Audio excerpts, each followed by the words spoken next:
Suman TV. వంటిల్లే దేవాలయం. అలాంటి వంటిల్లులోనే చాలా రకాల పదార్థాలతో మనకి హెల్త్ బెనిఫిట్స్ చాలా చేసుకోవచ్చు. మీ అందరికీ తెలుసు కదా అండి. ఎస్, మరి ఈ రోజు మన కిచెన్ లో ఉండే సింపుల్ ఇంగ్రీడియంట్ తోనే మన మోకాళ్ళ నొప్పుల్ని తగ్గించుకోవచ్చు. కాస్త ఓపిక పట్టి మనతో పాటు ఉన్న చేతన్ రాజ్ గారి మెడిసిన్ వాడుతూ ఈ టిప్ ఏదైతే, ఈ రెసిపీ ఏదైతే ఫాలో అవుతారో డెఫినెట్ గా మీ మోకాల నొప్పులకి 2-3 వారాల్లో రిజల్ట్ అయితే గమనిస్తారండి. మరి ఇదైతే ఇంగ్రీడియంట్ చెప్పారు, బట్ ఆ రెసిపీ ఎలా చేసుకోవాలి, ఆ రెసిపీ వల్ల ఏంటి, మోకాల నొప్పులు ఏ విధంగా తగ్గుతాయి, ఆ వివరాలన్నీ సార్ గారి మాటల్లో విందాం. సార్ నమస్తే. సార్ నమస్తే మేడం. సార్, మోకాల నొప్పులు చాలా మంది సఫర్ అవుతున్నారు సార్. మరి ఏంటి, ఏం రెసిపీ పరిచయం చేయబోతున్నారు, దీని వల్ల మా మోకాల నొప్పులు ఏ విధంగా తగ్గుతాయి? మోకాల నొప్పుల్లోనే రకరకాల మోకాల నొప్పులు ఉంటాయి. మీరు గూగుల్ చేసి చూడండి, 100 రకాల మోకాల నొప్పులు ఉంటాయి. అంటే నా అర్థం ఏంటంటే 100 రకాల ఆర్థరైటిస్లు ఉంటాయి. రుమటైడ్ ఆర్థరైటిస్ ఉంటది, ఆస్టియో ఆర్థరైటిస్ ఉంటది, ఇట్లా రకరకాలవి ఉంటాయి. సోరియాటిక్ ఆర్థరైటిస్ ఉంటది, గౌట్ ఆర్థరైటిస్ ఉంటది, మళ్ళీ దాని తర్వాత బర్సాలో ప్రాబ్లం వస్తే ఏమైనా ప్రాబ్లం ఉంటది. ఇట్లా మోకాల్లో ఏదో రకంగా నొప్పి వస్తుంది చాలా మందికి, అవునా కాదా?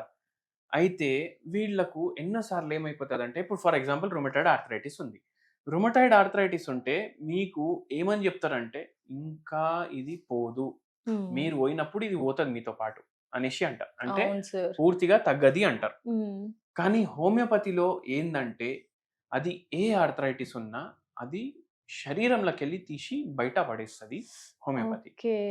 కానీ ఏంటంటే, ఇప్పుడు మనం చెప్తాం పేషెంట్ కి 2 ఏండ్లు మందులు వాడాలి. పేషెంట్ ఏమంటే, అమ్మ 2 ఏండ్లు వాడాలన్నా మందు అనేసి అంటారు. కానీ మీరు ఇది గమనించండి, ఇక్కడ ఓన్లీ మీరు 2 ఏండ్లు మందులు వాడతారు, వేరే దాంట్లో లైఫ్ టైం మందులు వాడతారు. అవునా కాదా? మీరు ఏ మందు వాడినా మీకు సైడ్ ఎఫెక్ట్ లేని మందు మీరు వాడితే బెటర్. హోమియోపతికి సైడ్ ఎఫెక్ట్ ఉండదు. అండ్ మీరు ఏం మందు వాడినా, ఇప్పుడు మనం చేసుకునే టీ తాగొచ్చు మోకాల నొప్పులకి, మెడ నొప్పి, నడుము నొప్పి, ఎక్కడున్న నొప్పి, కానీ స్పెషల్లీ మోకాల నొప్పులకి బాగా పనిచేస్తుంది. అండ్ వెరీ ఇంపార్టెంట్ ఏంటంటే, ఇప్పుడు మీరు అనుకుంటుండొచ్చు, అరే ట్రీట్మెంట్ వాడుతున్నాం కదా, ఇప్పుడు మందు ఎందుకు అనేసి. కానీ ఇప్పుడు చూడండి, మీరు అన్నం తిన్న తర్వాత ఎక్కడైనా బయటికి వెళ్ళిండ్రు, బాగా బిర్యానీ తిన్నారు, థమ్స్అప్ తాగిండ్రు, అన్ని చేసిండ్రు, అయితే అప్పుడు మీకు ఏమనిపిస్తుంది, అరే జర సోంపు వేసుకుందాం నోట్లా అనేసి. అవునా కదా? ఆ సోంపు వేసుకుంటే ఏమైతుంది, జర డైజెషన్ లో ఈజీ అవుతుంది. చాలా ఇంత హెవీ తిన్నారు కదా, డైజెషన్ లో ఈజీ అవుతుంది. ఇది కూడా అట్లా. ఇప్పుడు మీరు ట్రీట్మెంట్ వాడితే కూడా ఇది సోంపు లాగా అన్నమాట, జర మీకు మంచిగా అనిపిస్తుంది, రిలాక్స్ అనిపిస్తుంది, జర రిలీఫ్ ఉంటుంది అట్లా.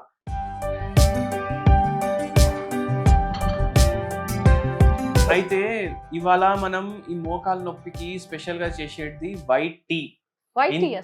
ఇంతకు ముందు మనం చాలా వీడియోలో చెప్పినాం మేడం, ఇట్లా వైట్ టీ రోజు తాగండి, మీకు మోకాల నొప్పులకి రిలీఫ్ ఉంటది అనేసి. అయితే అందరికి ఏం డౌట్ వస్తుండే అంటే, అరే వైట్ టీ అంటే ఏమైనా బ్రాండా? ఇప్పుడు ఏమైనా బ్రాండ్ ఉంటే అది వైట్ టీ, టీ పౌడర్ అనేసి కొడుతున్నారు, వాళ్ళకి అర్థమైతలేదు. కానీ ఇప్పుడు మీకు కూడా చెప్తాను నేను, మనం నార్మల్ గా ఇంట్లో వాడే చాక్పత్తి ఉంటది కదా, మనం గ్రీన్ టీ కోసం వాడే చాక్పత్తి ఉంటది కదా, అది 2 వేరే వేరే కదా.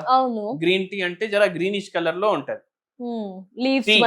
టీ చేసిన తర్వాత గ్రీనిష్ కలర్ లో ఉంటది.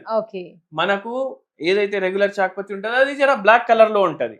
అయితే వైట్ టీ ఏంటంటే అది కూడా ఒక రకమైన చాయ్ ఆకు. అయితే వైట్ టీ అని మీరు గూగుల్ చేయండి, మీకు దొరుకుతాయి. ఇప్పుడు నేను ఇంటికి వెళ్ళి తీసుకొచ్చిన ఇది, దీని స్పెషాలిటీ ఏంటంటే, ఇప్పుడు గ్రీన్ టీ ఇంత హెల్ప్ఫుల్ ఉంటది అనుకోండి, మోకాల నొప్పికి ఇంత హెల్ప్ఫుల్ ఉంటది, వైట్ టీ ఇంత హెల్ప్ఫుల్ ఉంటది. ఓ మై గాడ్, చాలా డబుల్ రెట్టింపు ఎక్కువగానే ఇంతే ఉంటది. గ్రీన్ టీ హెల్ప్ఫుల్ అంటే వైట్ టీ ఇంత హెల్ప్ చేస్తుంది మనకు. ఒక పేషెంట్ కి కూడా ఇచ్చినాం, సోరియాటిక్ ఆర్థరైటిస్ ఉండే పేషెంట్ కి. సోరియాటిక్ ఆర్థరైటిస్ అంటే మోకాల్ మీద సోరియాసిస్ వచ్చేసింది అనుకోండి మీరు, బాడీ మొత్తం కూడా సోరియాసిస్ ఉండే, అయితే ఇచ్చింగ్ అవన్నీ బాగా ఎక్కువ ఉంటుండే. ఈ వైట్ టీ డైలీ తాగిపోయడం వల్ల కొంచెం రిలీఫ్ కూడా ఉండే, ఇచ్చింగ్ కూడా తగ్గింది పేషెంట్ కి. ఆ పేషెంట్ కి సోరియాసిస్ రావడానికి కారణం అడిగినాం మనం చెప్తాం కదా, టెన్షన్ వల్ల వస్తుంది అనేసి. ఏంటంటే పేషెంట్ ఏమన్నారు, మా నాయన చచ్చిపోయింది, మా నాయన చచ్చిపోయినాక అది నా మైండ్ యాక్సెప్ట్ చేయలేదు, ఎందుకంటే నా ఏజ్ ఎప్పుడు ఓన్లీ 18 years ఉండే. దాని తర్వాత పేషెంట్ కి సోరియాసిస్ వచ్చింది, మళ్ళా సోరియాసిస్ వచ్చిన 5 ఏళ్లకి సోరియాసిక్ ఆర్థరైటిస్ కూడా వచ్చింది. ఇప్పుడు ఇది బాయిల్ అయిపోయింది, ఫస్ట్ మనం ఆఫ్ చేయాలి స్టవ్, అట్లనే వేయొద్దు. స్టవ్ ఆఫ్ చేద్దాము. స్టవ్ ఆఫ్ చేసేసి లీవ్స్ యాడ్ చేయాలి మేడం. క్వాంటిటీ 150 అన్నారు, దానికి ఈ క్వాంటిటీ ఇప్పుడు ఇది వేసినాక దీన్ని ఒక 2 నిమిషాలు వదిలేసేయండి. ఓకే. 2 నిమిషాలు వదిలేస్తే మీ వైట్ టీ రెడీ అయిపోతుంది. మీకు స్కిన్ మీద గ్లో కోసం, యంగ్ కనిపించడానికి కోసం. ఇప్పుడు అందరూ యంగ్ ఉండాలి చాలా మంది ఏజ్ బయట పడకూడదు, హెల్దీగా ఉండాలి, ఎస్పెషల్లీ గ్లో స్కిన్ ఉండాలి అంటే వారికి కూడా ఉపయోగపడుతుంది. వాళ్ళకి కూడా ఉపయోగపడుతుంది. ఇది రెడీ కూడా అయిపోయింది. మనం 2 నిమిషాలు పెట్టినాం.